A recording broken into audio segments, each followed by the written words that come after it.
Je pense qu'aujourd'hui, c'est le message qu'on peut lancer. Il y a une bonne partie du travail qui doit être fait par nous-mêmes Africains. Nous devons quand même donner les garanties et les gages qui permettent au monde d'avoir cette assurance-là, de venir investir massivement en Afrique et de nous permettre d'accélérer notre cycle de développement pour, sinon rattraper le reste du monde, mais aujourd'hui être au rendez-vous, comme disait le président Senghor, du donner et du recevoir. Pour le moment, on n'est pas encore à ce rendez-vous. Et nous en sommes conscients, nous au Sénégal en tout cas. C'est le message que nous livrons à tous nos frères et sœurs africains d'abord, de faire le travail qu'il faut pour pouvoir être propice à cet investissement. Mais c'est le message aussi que nous lançons aux investisseurs, en tout cas spécifiquement pour le Sénégal. Je pense qu'aujourd'hui, toutes les conditions sont réunies pour faire du Sénégal un hub pour l'Afrique de l'Ouest et pour le reste. Et nous invitons tous les investisseurs de ce forum.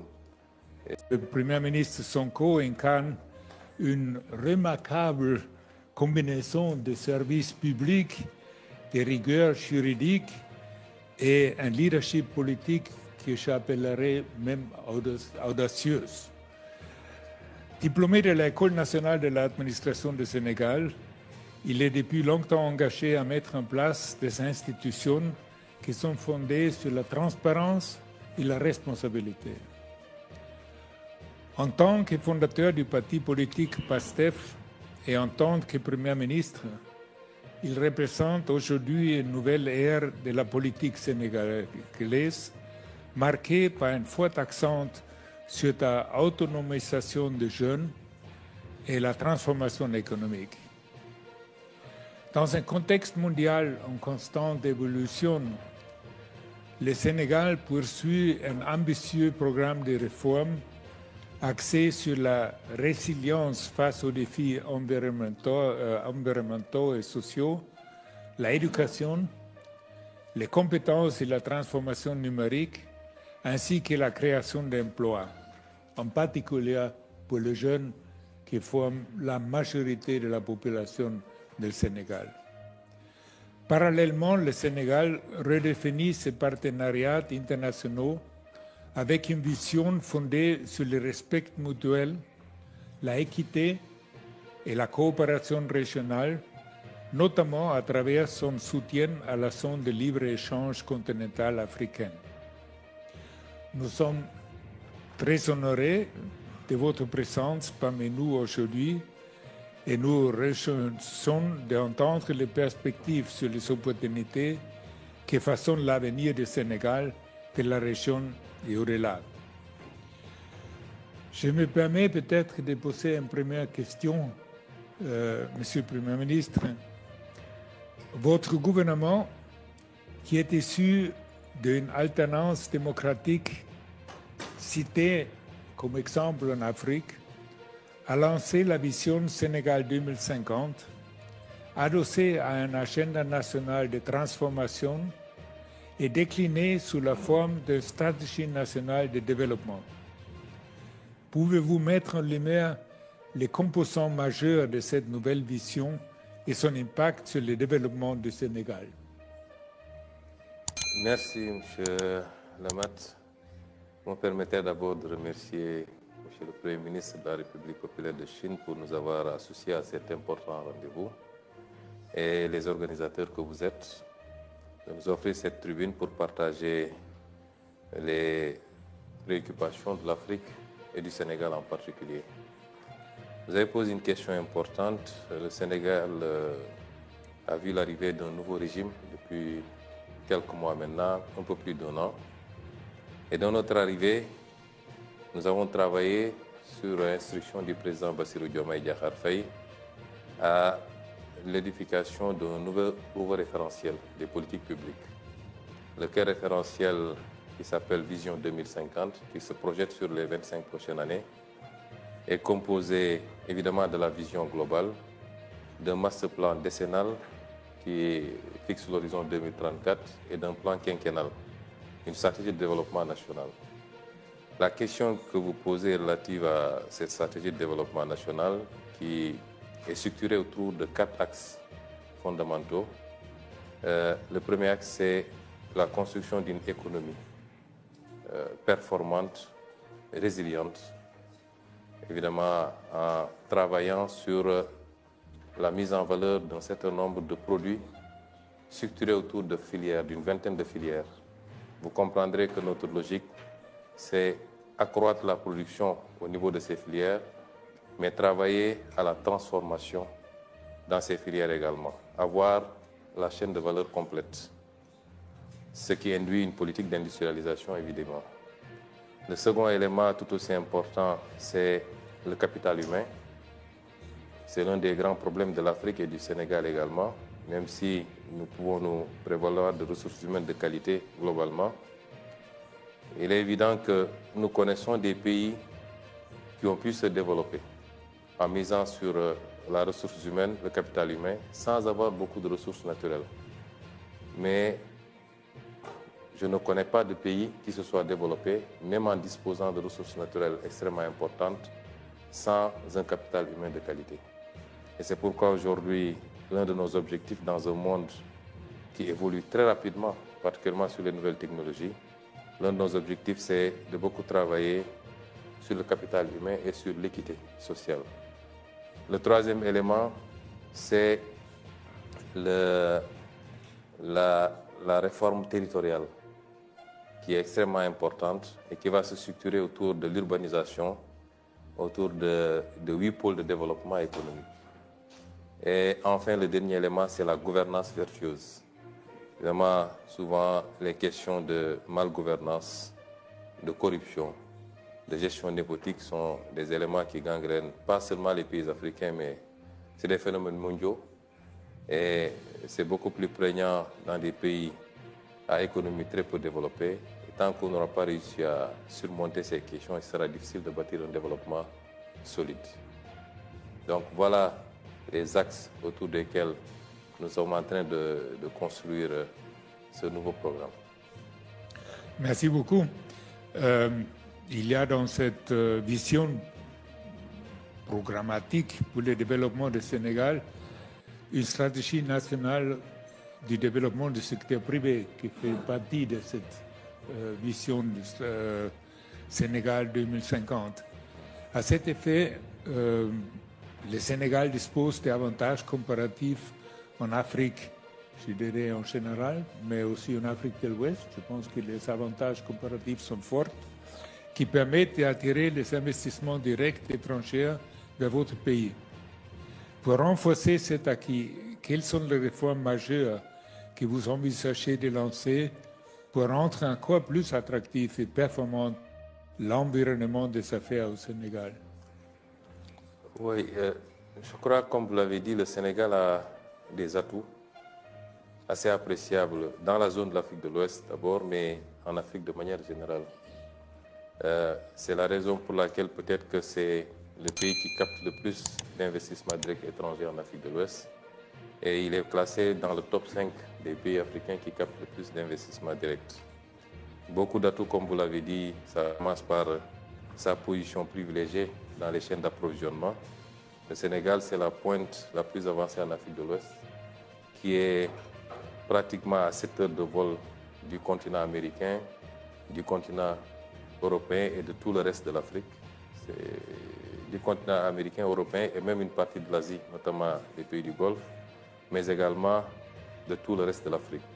C'est un atout appréciable. C'est un pays également qui a une stabilité politique, qui n'a jamais connu de coup d'État, de renversement du pouvoir par des moyens non démocratiques, où le pouvoir s'est transmis de régime en régime de manière démocratique, donc stabilité politique.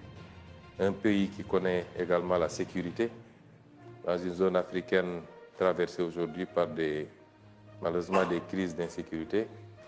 C'est un pays qui a une population relativement jeune, comme tous les pays d'Afrique. Les populations de moins de 35 ans varient entre 65 et 70%.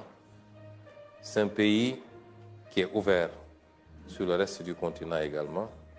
C'est autant d'atouts, en plus maintenant de ces atouts physiques. Aujourd'hui, il y a énormément de ressources naturelles qui ont été découvertes au Sénégal. Et ce que je voudrais dire aux investisseurs, c'est investir au Sénégal, c'est pas aller à l'aventure.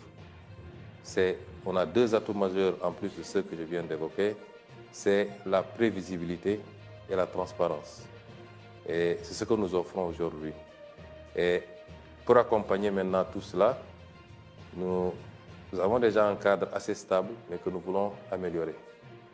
Un paquet de réformes va être lancé. On a commencé d'ailleurs les réformes fiscales, notamment et douanières, les réformes de l'environnement des affaires avec le Code des investissements, la réforme du Code des investissements qui est en chantier, la réforme foncière, les réformes des différents instruments, Code minier, Code pétrolier également, la modernisation de l'administration par la digitalisation pour rendre les procédures beaucoup plus rapides.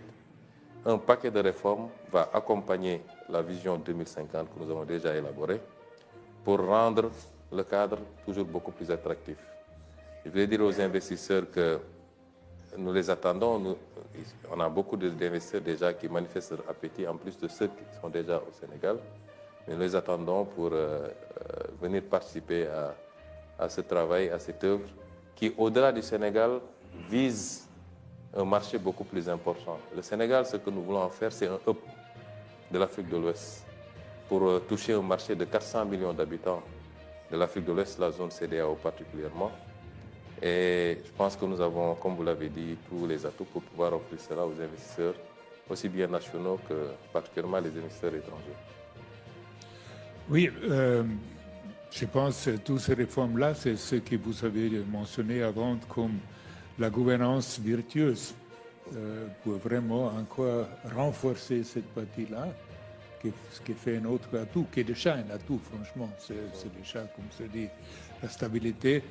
Mais il y a aussi la partie démographique, évidemment, avec la jeunesse qui assure un marché assez grand. Et l'avantage géographique, vous avez mentionné avant que depuis Dakar, vous avez 7 heures pour aller au Moyen-Orient, vous avez 7 heures pour aller en Amérique latine, pour les États-Unis, etc. Vous avez géographiquement aussi un grand avantage de ce côté-là. Mais donc, si vous regardez aujourd'hui avec, vous avez des grands paquets de réformes en face, quels sont les défis actuels auxquels votre gouvernement est confronté dans la mise en œuvre de l'agenda nationale de transformation? Quels sont les grands défis? Parce que les projets sont énormes, c'est un changement, c'est un truc. Comment vous sentez d'où viennent les défis pour mettre ça en place? Je rebondirai d'abord sur, vous avez insisté sur la gouvernance vertueuse, elle est très importante.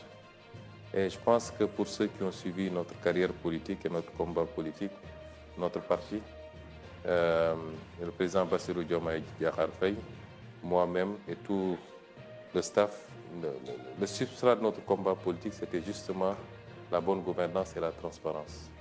Aujourd'hui, nous sommes en train de mettre en place des mécanismes. D'abord par rapport à la gestion passée, pour que tous ceux qui ont eu à gérer puissent rendre compte de leur gestion par rapport à la transparence, mais également par rapport à notre propre responsabilité à partir de maintenant, pour que ces phénomènes ne se reproduisent pas au Sénégal, ou alors de manière très marginale. Et la question que vous posez par rapport aux défis, aux obstacles, le premier obstacle, c'est la situation dont nous avons hérité. Évidemment, quand nous sommes arrivés, le président Diomaye Faye a demandé à ce que nous fassions la situation de référence, que nous fassions l'audit des finances publiques et l'audit de toute la gestion de manière générale. Cet exercice a révélé un résultat malheureusement pas très réjouissant, puisque la dette dont nous étions supposés hériter quand nous remplacions le régime tournait autour de 70%, 74%. Et quand nous avons fini l'audit, la dette avoisinait les 100%. Le déficit également, qui était projeté à 4,5 ou quelque chose pour cent, a dépassé les 10% et arrivé à 14%. C'est un exercice que nous avons volontairement fait. Et quand nous l'avons fait, nous avions la possibilité aussi de ne pas révéler ces chiffres parce que nous en connaissons les conséquences. Dès que vous révélez ces ratios, évidemment, ça peut crisper les partenaires, à commencer par les partenaires multilatéraux, le Fonds monétaire international, mais les partenaires bilatéraux également, et les marchés. Et nous avons fait le pari de dire la vérité, d'abord à notre peuple. C'est en ligne avec votre politique de transparence. De transparence. Je pense que c'est la base de la confiance. De la confiance, justement. De regagner la confiance. Justement. Et nous pensons que, évidemment, l'effet que cela doit produire vis-à-vis, en tout cas dans nos relations avec tous les partenaires, ça doit être une confiance renouvelée. Parce que je ne suis pas sûr que si on se livrait à ce même exercice dans beaucoup d'autres pays, on ne découvrirait pas plus que ça. Et si aujourd'hui le Sénégal doit subir les contre-coups de cet exercice de vérité, ça découragerait ultérieurement les autres pays à se livrer au même exercice. Mais bref, ce que je voulais dire, c'est que nous avons hérité de cette situation, qui est une situation difficile, qui nécessite que nous réajustions sans pour autant aller vers l'austérité. Continuer à libérer l'économie, à inciter l'investissement. Et c'est cet exercice difficile qui fait que c'est un défi constant pour nous. Nous sommes en train de discuter pour un nouveau programme avec le Fonds monétaire international. Les partenaires continuent à manifester beaucoup d'appétit et beaucoup d'intérêt pour le Sénégal. Les investissements continuent. Mais notre option, c'est d'accélérer le rythme parce que nous voulons que le Sénégal et toute l'Afrique, nous le souhaitons pour toute l'Afrique, puissent aller vers un processus de développement accéléré. Comme on a vu ce phénomène dans ces pays d'Asie, par exemple, la Chine, les dragons d'Asie, où sur un temps de 25 ans, 20 ans, 30 ans, des progrès substantiels ont été enregistrés. Le second défi maintenant, c'est le défi de l'appropriation par les populations. Vous savez, les changements structurels ne se font pas seulement par les gouvernants. Il faut une dynamique d'ensemble. Il faut que les populations puissent bien comprendre, au-delà de la situation dont nous avons hérité, les objectifs que nous sommes assignés et ce que nous sommes en train de délivrer, et que nous puissions avoir une masse critique de ces populations-là qui accompagnent ce mouvement. Et le troisième défi, c'est celui de la mise en œuvre. Évidemment, nos pays ont souvent péché à ce niveau-là. Dans le passé, il n'a pas manqué de bons plans de développement, mais à la mise en œuvre, il y a toujours des problèmes. C'est pourquoi nous avons mis en place tout un mécanisme pour la mise en œuvre, le suivi et l'évaluation des delivery units, d'abord à la primature dont je suis le Premier ministre, mais également dans les ministères. C'est tout un travail qui est en train d'être fait pour gérer ce programme avec toute la rigueur qui s'y est, parce que nous pensons qu'en Afrique, il n'est pas question de réinventer la roue. Ce qui a été fait ailleurs et qui a produit des résultats, si on le fait avec la même rigueur, on aura les mêmes résultats en Afrique, sinon plus.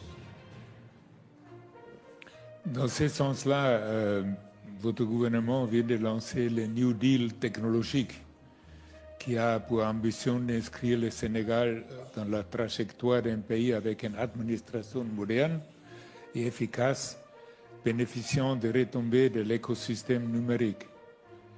Au regard des enjeux liés à l'intelligence artificielle, secteur dans lequel la Chine se pose comme un acteur majeur, comment le Sénégal pourrait tirer profit de cette révolution technologique? Je pense que ça va dans la même direction que vous avez mentionné. La mise en œuvre, les nouvelles technologies peuvent les aider de la mise en œuvre de nouveaux programmes. Ça aussi permet de réformer le secteur public en certains moments. Ça permet aussi peut-être de limiter toute la partie corruption et agrandir la transparence, parce que tout ça, ce sont les avantages de la nouvelle technologie s'ils sont bien appliqués. Oui, les nouvelles technologies, je crois que c'est devenu le premier facteur dans les politiques de développement de tous les pays très développés comme les pays sous-développés. Et c'est lié également à la multiplicité des applications possibles. Vous avez parlé d'une possibilité, c'est-à-dire les réformes administratives qui peuvent être accompagnées, assises sur les nouvelles technologies, le numérique particulièrement, la digitalisation, mais c'est également l'économie de manière générale. C'est l'application dans des secteurs comme la santé, comme l'agriculture. La multiplicité des possibilités d'application fait que le secteur numérique est devenu un secteur extrêmement important. Évidemment, il y a un pan entier. Je suis accompagné ici du ministre chargé du numérique au Sénégal qui a élaboré avec ses équipes le New Deal technologique, qui est un plan ambitieux, structuré autour d'un certain nombre d'axes. Le premier axe, c'est le renforcement du cloud, mais également des capacités de calcul, mais tout ça dans une option de souveraineté. Parce qu'aujourd'hui, en Afrique de manière générale, la question qui se pose, c'est qui gère nos données? Qui gère les data centers? Je crois que, selon les statistiques que j'ai visionnées, l'Afrique ne possède que 1,3% des data centers mondiaux. Vous voyez comme le gap est énorme. Et c'est d'abord une question de souveraineté. Le second élément maintenant, c'est la formation. Investir dans l'intelligence artificielle et toutes les autres options des nouvelles technologies, mais également encadrer par la formation et par le financement les startups, généralement portées par la jeunesse. Et tout ça dans l'option d'en faire un moteur de l'économie endogène dans notre pays. Le troisième élément, c'est les applications dont on a parlé tout à l'heure. Les applications dans la santé, dans l'agriculture pour améliorer nos performances, dans tous les autres secteurs. L'éducation, évidemment. On parlait tout à l'heure de capital humain, l'éducation.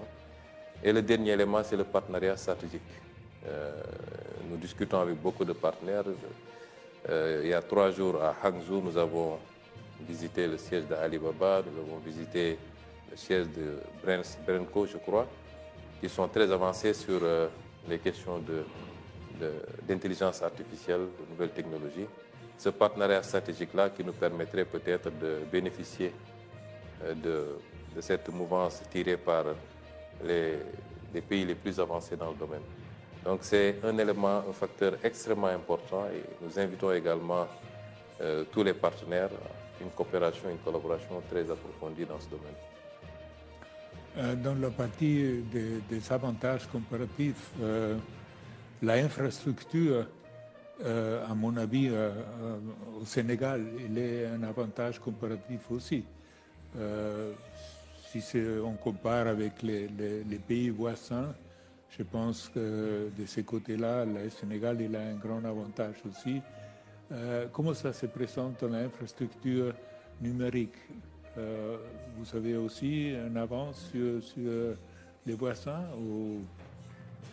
Oui, sur l'infrastructure numérique, effectivement. De manière générale, sur l'infrastructure, des investissements ont été consentis. Mais nous considérons qu'il y a énormément de choses à faire. Et dans la vision 2050, nous avons un ambitieux programme infrastructurel, notamment les corridors, les infrastructures qui mènent vers les zones productives, les grands corridors terrestres, ferroviaires surtout, et avec l'axe Dakar-Bamako, qui permettait d'avoir le chemin de fer jusqu'à Bamako. Les infrastructures portuaires, nous avions un grand port, le port de Dakar. 2 autres ports sont en cours de construction, notamment à Bargny et Ndayan. Nous avons un projet d'un 3e port carrément dans le sud, à Nikin, en eau profonde, qui nous permettrait peut-être de pouvoir l'orienter vers les pays voisins, la Guinée-Bissau, la Guinée-Conakry et au-delà, la Sierra Leone, avec lesquels nous sommes en train de travailler à avoir un cadre de gestion commune d'un certain nombre de nos ressources. Par exemple, nous avons maintenant du gaz au Sénégal. Vous avez du fer et de la bauxite, aussi bien en Guinée qu'en Sierra Leone. Nous pensons qu'en mutualisant, nous pouvons aujourd'hui mettre en place des infrastructures de transformation locale de ces produits au lieu de continuer à les exporter bruts. Donc, il faut des infrastructures pour gérer tout cela. Et nous y travaillons, des corridors qui nous permettent de traverser les frontières et de servir toute la zone de l'Afrique de l'Ouest. Et les infrastructures aéroportuaires également.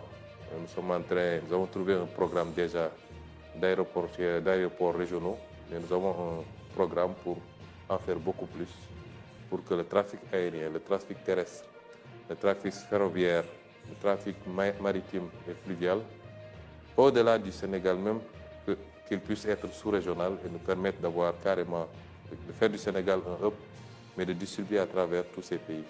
Il en est de même pour l'infrastructure numérique. Effectivement, nous pouvons dire avec beaucoup d'humilité que le Sénégal a une nette avance sur beaucoup de nos pays voisins.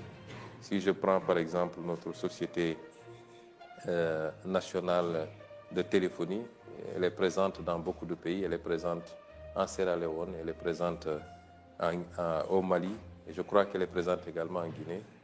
Et évidemment, mais nous considérons que c'est par rapport à ces pays-là que nous sommes largement en retard comparé aux meilleurs standards, et nos ambitions, c'est d'aller vers ces meilleurs standards.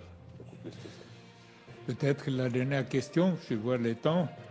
Monsieur le Premier ministre, au regard du contexte géopolitique actuel marqué par l'exacerbation des conflits, y compris malheureusement en Afrique, les dérèglements climatiques, les entorses aux règles de la OMC et du multilatéralisme, une gouvernance mondiale biaisée par un ordre international issu de la Deuxième Guerre mondiale, on est encore là.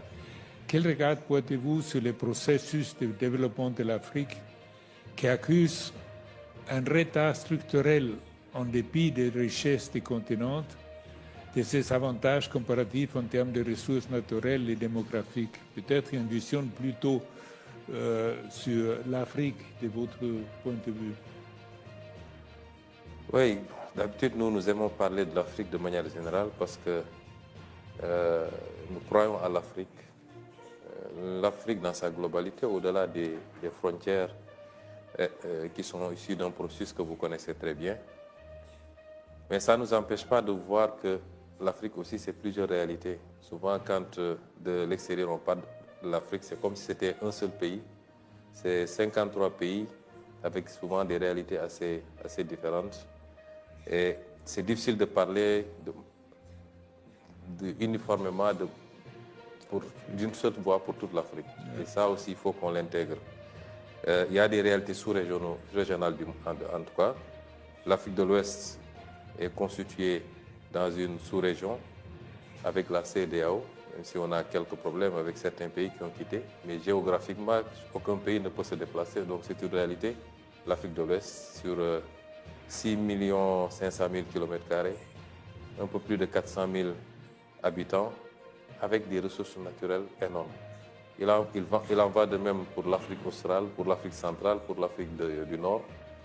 Et la théorie des cercles concentriques qui permettait de construire des modèles de développement à partir des zones, des sous-régions, et ensuite de pouvoir se retrouver les 4 ou 5 sous-régions, est la meilleure à mon avis. Pour l'Afrique de l'Ouest particulièrement, vous l'avez dit, nous sommes dans un contexte géopolitique assez particulier, avec une recomposition.